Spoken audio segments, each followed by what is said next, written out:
En la naturaleza hay muchos tipos de organismos. Cada tipo es una especie. Pero ¿cuántas especies hay en la naturaleza? Cada año se descubren unas 2.300 nuevas. El número de especies en el mundo debe ser realmente enorme. Y la diversidad de la vida es inmensa. Y nosotros, los seres humanos, somos parte de ella. Existen aproximadamente 1,5 millones de especies vivas conocidas, pero se calcula que es una pequeñísima parte del número total de especies que pueblan la Tierra. Por distintos métodos han intentado estimar la cifra real de estas y han arribado a valores que van desde los 3 a los 80 millones. Hay descritas 1.700.000 especies distintas. La mayoría de ellas son invertebrados, es decir, animales que no tienen huesos. Se calcula que existen 1.300.000 especies de invertebrados, de las que 1.100.000 son insectos.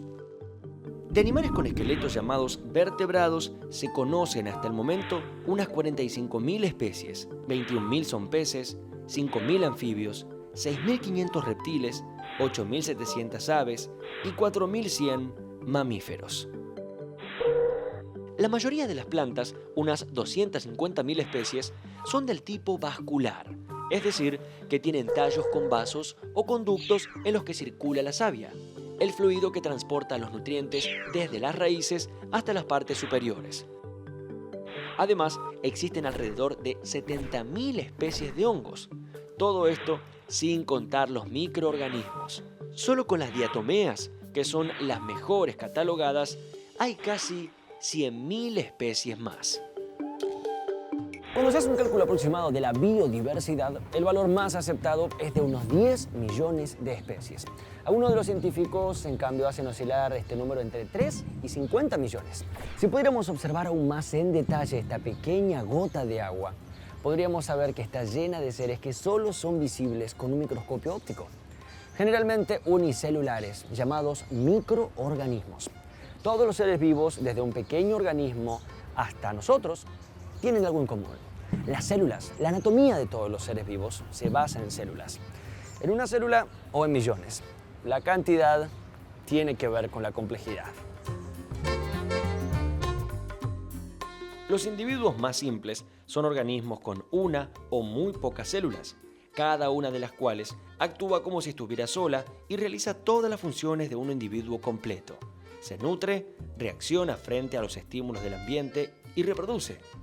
Por eso se dice que el nivel de organización de estos organismos es celular. Otros organismos un poco más complejos están formados por grupos o capas de células diferenciadas. Esos grupos de células especializadas son los tejidos y cada uno posee una función particular. El cuerpo de ciertos organismos, como por ejemplo las medusas, está estructurado casi completamente en tejidos. Por eso se dice que su nivel de complejidad celular es de tejidos o tisular. El siguiente nivel de complejidad de la organización interna de un ser vivo es el de los órganos. Un órgano es una estructura que cumple una función específica y está formado por varios tejidos asociados.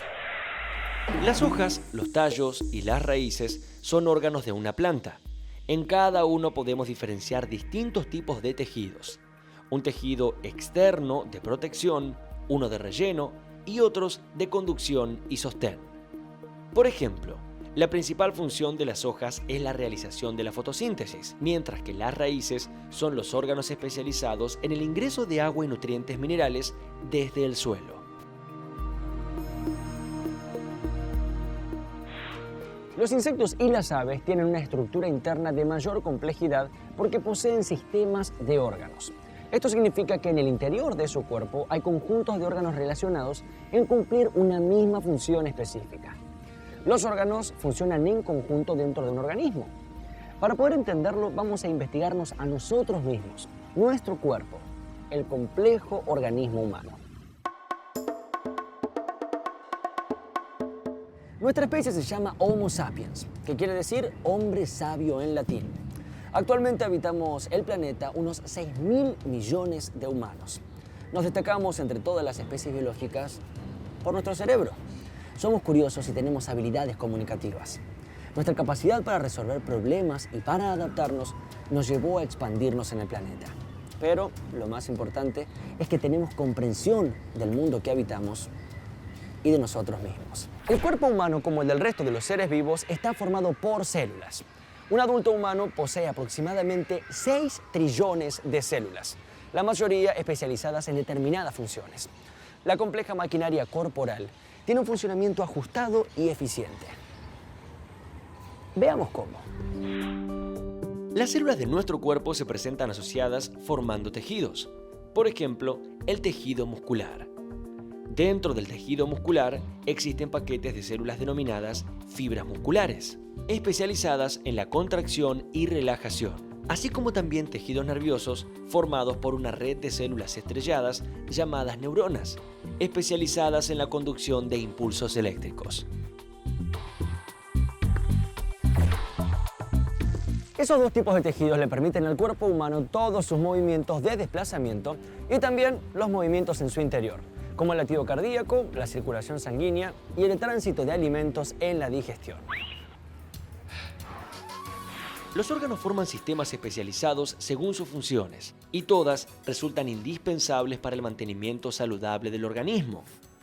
Por ejemplo, esófago, estómago, intestino e hígado son órganos del sistema digestivo para la digestión y asimilación de nutrientes. Corazón, venas, arterias y capilares son órganos del sistema circulatorio para la circulación sanguínea, lo que a su vez permite que todas las células del cuerpo reciban oxígeno y se deshagan de los desechos. Los desechos son conducidos al exterior de nuestro cuerpo por un sistema de excreción. Cada órgano funciona coordinadamente con otros dentro de sistemas con funciones específicas. Pero además, ningún sistema de órganos funciona aisladamente. Todos los sistemas corporales están coordinados en su funcionamiento por el sistema nervioso y el sistema hormonal o endocrino. Y todos se mantienen íntegros y saludables por un complejo sistema de defensas. Nuestro primer sistema es el tegumentario. Se trata de la piel y otros elementos como los pelos y las uñas. Es un sistema extenso y externo de nuestro cuerpo y tiene varias funciones. Nuestra piel contiene los receptores del sentido del tacto. Tiene la función de protección y es una barrera contra los microbios y otros agentes. Colabora en la regulación de la temperatura corporal con la transpiración al mismo tiempo que elimina por esa vía desechos. El sistema óseo es nuestro esqueleto. Está formado por 206 huesos que protegen en cavidades a órganos internos. Por ejemplo, el cráneo, el tórax o la pelvis. Pero el esqueleto no solo nos protege, en articulación con los músculos nos permite movernos. Bueno, los huesos son un tejido que están distribuidos en todo el organismo y que se caracterizan por su dureza. Los huesos dentro del organismo tienen diferentes funciones. Tienen funciones en el aparato de locomoción, permitiendo el movimiento de las personas, el caminar, el correr, lo cual permite relacionarse con su medio ambiente.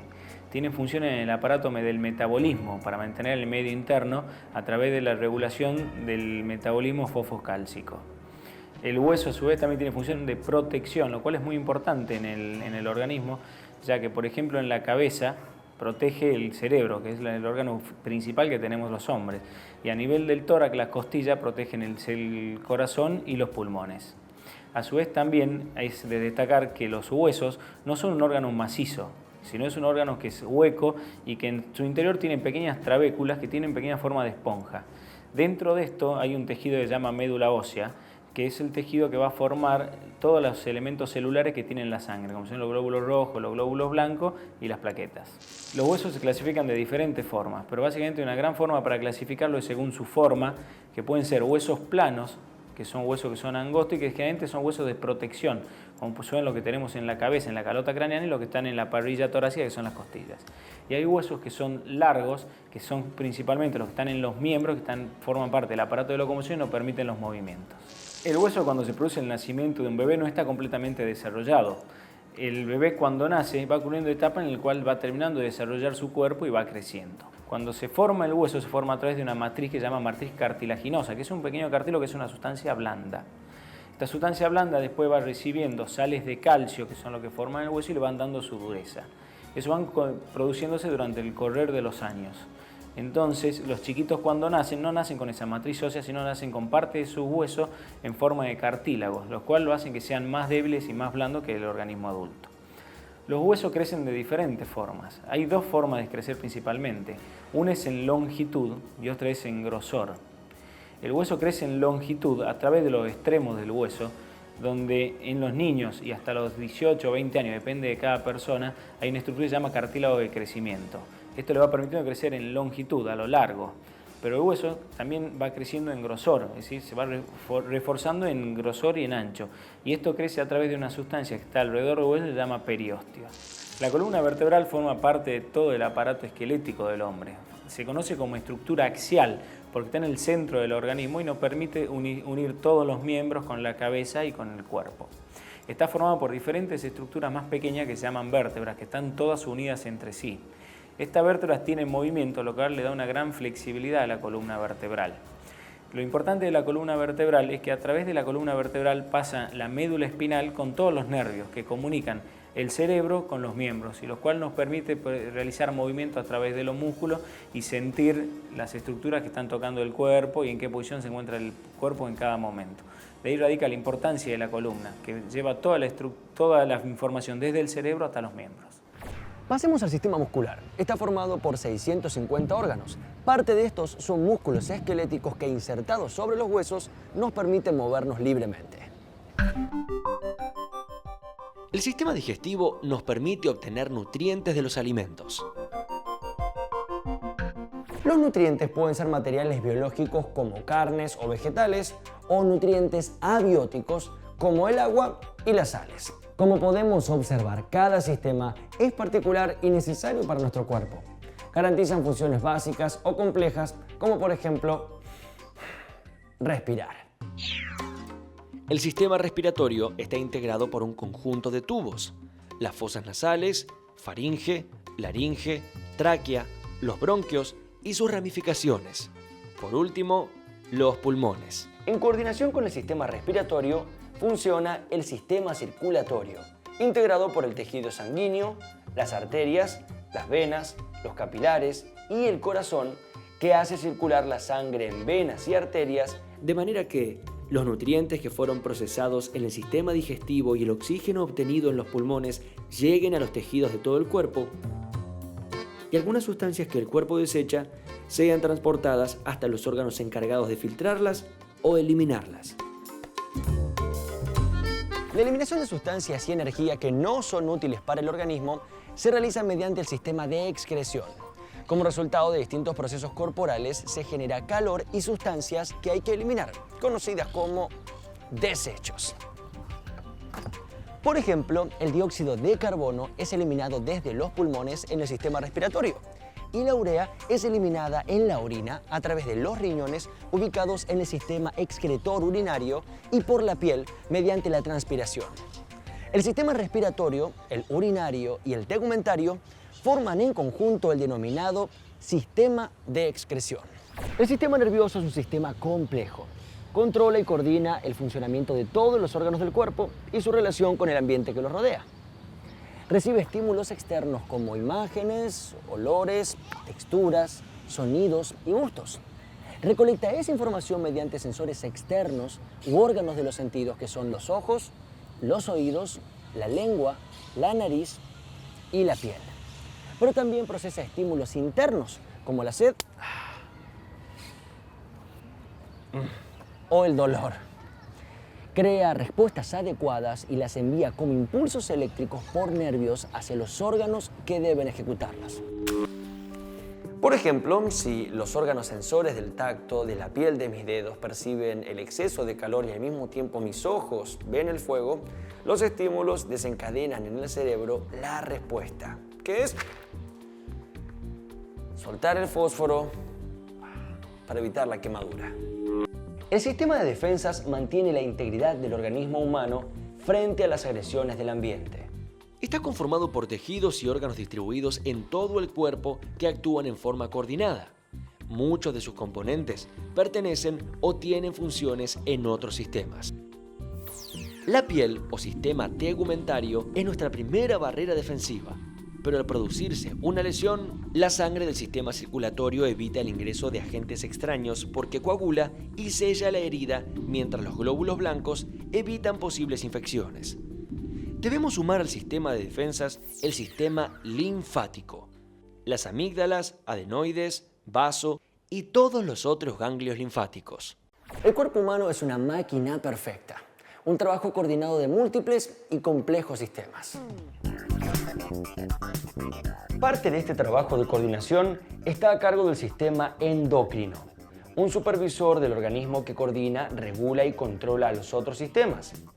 Está formado por unos órganos llamados glándulas de secreción interna que se encargan de producir y secretar hormonas. Algunas de las glándulas u órganos componentes del sistema endocrino son el hipotálamo, la hipófisis, la glándula tiroides, las paratiroides, el páncreas, las glándulas suprarrenales, los testículos y los ovarios. El organismo humano posee sistemas reproductores que garantizan la continuidad de la especie. El sistema reproductor femenino se encarga de producir células reproductoras femeninas u óvulos y almacenar y proteger los óvulos fertilizados hasta el final de la gestación. Los órganos principales son los ovarios, el útero, la vagina y las trompas de falopio. El sistema reproductor masculino tiene la función de generar, almacenar y transportar las células reproductoras masculinas o espermatozoides. Sus órganos principales son los testículos, el epidídimo, los conductos deferentes, la uretra, el pene y la próstata. ¿Cómo somos? ¿Cómo funciona nuestro cuerpo? ¿Cómo nos reproducimos?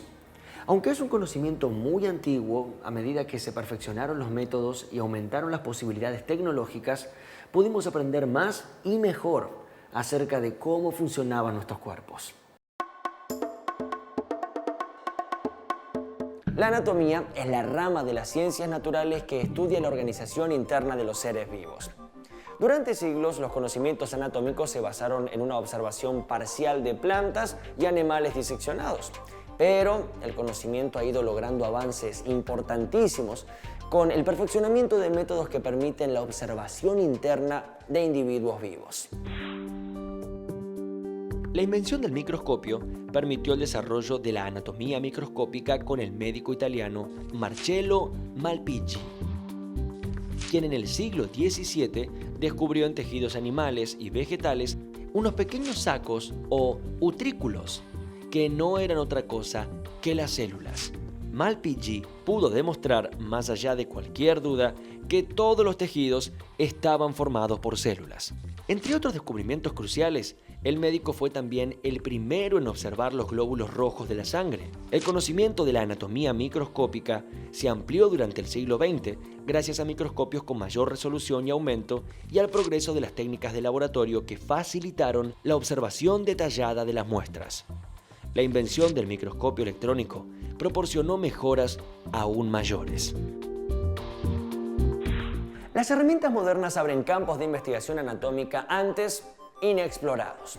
Por ejemplo, el descubrimiento de los rayos X por el físico alemán Wilhelm Röntgen hizo posible que los anatomistas estudiaran los tejidos y los sistemas de los órganos en los animales vivos por medio de radiografías. La primera radiografía se tomó en 1896. Hoy, la tecnología permite diagnósticos que antes parecían de ciencia ficción.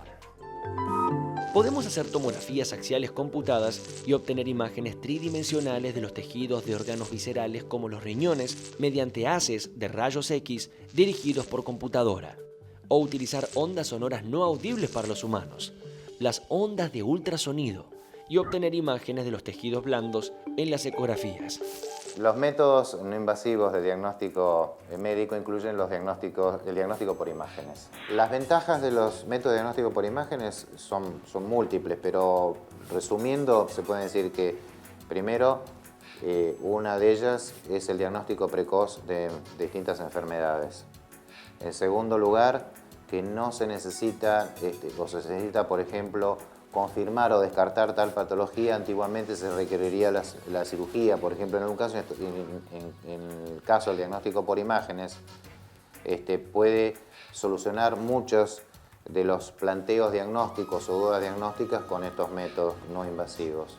Se llaman métodos no invasivos porque no requieren la intervención, o sea, sobre el paciente, como por ejemplo, yo quisiera evaluar una patología determinada y necesitaría hacer lo que se llama una laparoscopía o una laparotomía exploradora, y yo eso lo obvio actualmente porque tengo estos métodos que me permiten hacer o hurgar dentro del organismo o buscar cosas que antes indudablemente lo tenía que hacer la cirugía. Estos métodos de diagnóstico son posibles gracias a los procesos físicos que ocurren cada vez que, mediante la tecnología médica, queremos obtener imágenes de las distintas partes del organismo humano. La radiología, que fue el primer método de diagnóstico por imágenes que se utilizó, utiliza, como su nombre indica, radiación, en donde se expone un organismo, o sea, nuestro cuerpo, a un haz de rayos, y nuestro cuerpo, como está formado por distintos elementos, provoca atenuación de esa radiación, y eso se expresa en una radiografía o fotografía. Es como si fuera una fotografía interna nuestra, en donde el haz de rayos, producido por el tubo rayos X, literalmente atraviesa el organismo y es absorbido, o sea, es impregnado, diríamos, la pantalla donde está la película radiográfica, y se ve la imagen radiológica como si fuera una fotografía. El otro método que utiliza la radiación ionizante es la tomografía computada. La tomografía computada es como si nosotros obtenemos rodajas de nuestro cuerpo, son cortes axiales de nuestro organismo, en donde vemos como si fueran cortes anatómicos y podemos analizar anatómicamente cada de esos cortes. En la tomografía multi-slice hay un desplazamiento simultáneo de la camilla con el enfermo adentro de la camilla, o sea, sobre la camilla, y el tubo que gira alrededor de él. Entonces se obtiene un volumen y con eso se pueden hacer reconstrucciones de ese volumen. La resonancia magnética, el paciente está en un enorme campo magnético donde se le aplican ondas de radiofrecuencia, y esas ondas de radiofrecuencia modifican los protones que están dentro de nuestro organismo. Fundamentalmente nuestro organismo es agua, y cada tejido en particular tiene una señal, diríamos, diferente y característica, y por lo tanto permite diferenciar no solamente los tejidos normales, o sea, diferenciar el hígado, el vaso, por ejemplo, o la sustancia gris o blanca del cerebro, sino permite diferenciar patologías, que eso es muy importante. Y otra cosa es que permite evaluar el paciente en distintos planos. Yo lo puedo ver en el plano frontal, lo puedo ver en el plano sagital, lo puedo ver en el plano oblicuo, lo puedo ver en el plano coronal, que es muy importante. La ecografía es otro método no invasivo, inocuo totalmente. ¿Por qué? Porque utiliza los ultrasonidos. Los ultrasonidos, fundamentalmente la ecografía nació como ecografía obstétrica y ginecológica, y ahora tiene un amplio campo de aplicaciones. Dentro de los métodos no invasivos de diagnóstico se encuentra la medicina nuclear, llamada así porque utiliza pequeñísimas dosis de radiofármacos o sustancias que son atraídas hacia órganos, huesos o tejidos específicos. Este procedimiento permite la mayoría de las veces percibir alteraciones mucho antes de que las enfermedades sean clínicamente detectables. En la actualidad, la tendencia es que todo esto vaya a terminar en un futuro a lo que es la radiología molecular. La medicina va a terminar seguramente la radiología a lo molecular, en donde yo voy a ver no solo la función, sino ya el comportamiento molecular. En el siglo XX se desarrolló también otro procedimiento útil para la investigación anatómica: el cultivo de tejidos. Esta técnica implica el cultivo de células y tejidos de organismos complejos fuera del cuerpo. Se aíslan unidades vivas de modo que el investigador pueda observar de forma directa los procesos de crecimiento, multiplicación y diferenciación de las células.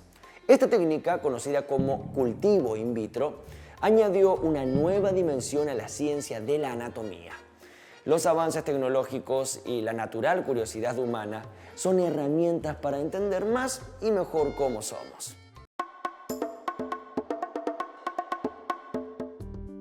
El organismo humano es un buen ejemplo para comprender el funcionamiento de los seres vivos de organización interna compleja.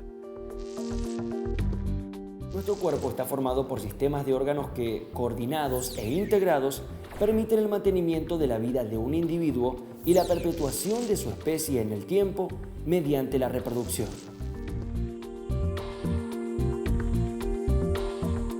Los seres humanos somos una combinación única de rasgos: altura, peso, color y textura del pelo, tono de la piel, el color de los ojos y sonido de la voz.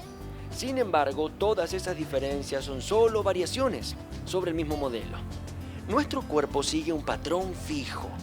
Externamente, la forma básica de un ser humano es la de un animal con un cuerpo erecto sostenido por 2 piernas y pies, con 2 manos capaces de sujetar y transportar objetos y un rostro bien definido. En el interior, todos los cuerpos funcionan casi exactamente del mismo modo. Internamente presentamos los mismos sistemas de órganos con las diferencias entre hombres y mujeres. Así que, de algún modo, todos somos diferentes, pero iguales.